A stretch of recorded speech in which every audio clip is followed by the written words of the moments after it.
La pasta al forno chiama sempre tutti a raccolta a tavola, il solo profumo è già un irresistibile invito a cena. Per questo oggi prepariamo insieme gli ziti alla pugliese. Iniziamo! Iniziamo col preparare il sugo. In una padella piuttosto ampia e anche alta metto dell'olio extravergine d'oliva e un paio di spicchi d'aglio e li lascio rosolare.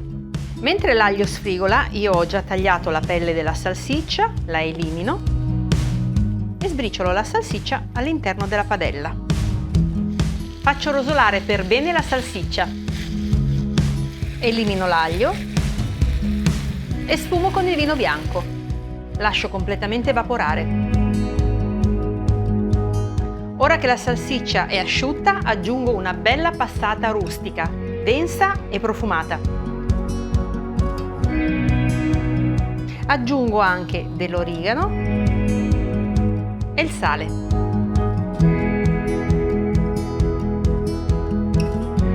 Copro con una retina antischizzo, abbasso il fuoco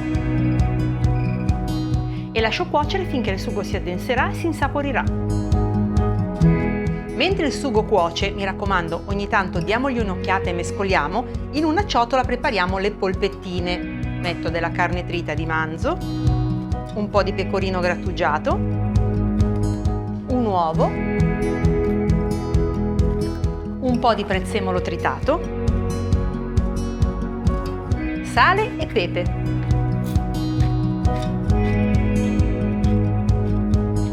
Mescoliamo il tutto. Aggiungo anche un cucchiaio di pangrattato. L'impasto è pronto, preparo delle polpettine piccole piccole, all'incirca di 10 grammi l'una.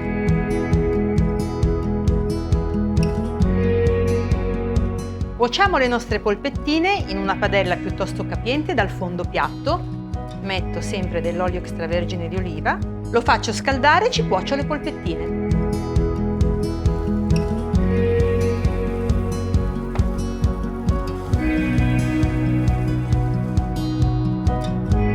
Ed eccoci alle ultime operazioni da compiere prima di formare la nostra pasta al forno. Abbiamo delle uova sode che possiamo tagliare o a fettine o a quarti.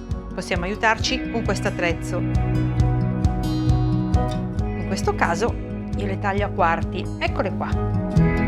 E poi passiamo agli ziti, che è questo formato di pasta simile a dei piccoli tubi con un foro piuttosto largo al centro e un formato liscio. Noi dobbiamo spezzarlo in 3 parti. L'acqua sta bollendo, la salo e aggiungo gli ziti. Nel frattempo il mio sugo, che ha cotto circa 30 minuti, è pronto. Spengo il fuoco e aggiungo il basilico che spezzetto a mano. Prelevo circa metà sugo e lo metto in una ciotolina e aggiungo al sugo metà delle polpette preparate. L'altra metà mi servirà per guarnire la pasta.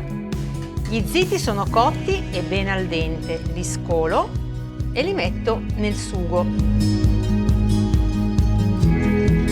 Ho tutto quello che mi serve per comporre gli ziti alla pugliese. Qui ho una bella pirofila, vado a mettere sul fondo un po' di sugo, quello che avevo tenuto da parte. Aggiungo un filo d'olio extravergine e faccio un primo strato con metà della pasta.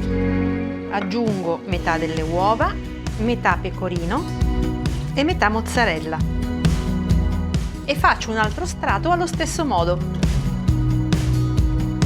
Ricopro la pasta con il restante sugo, termino con mozzarella, polpettine, uova e pecorino. Un filo d'olio extravergine di oliva e lo porto a gratinare sotto al grill del forno a 250 gradi.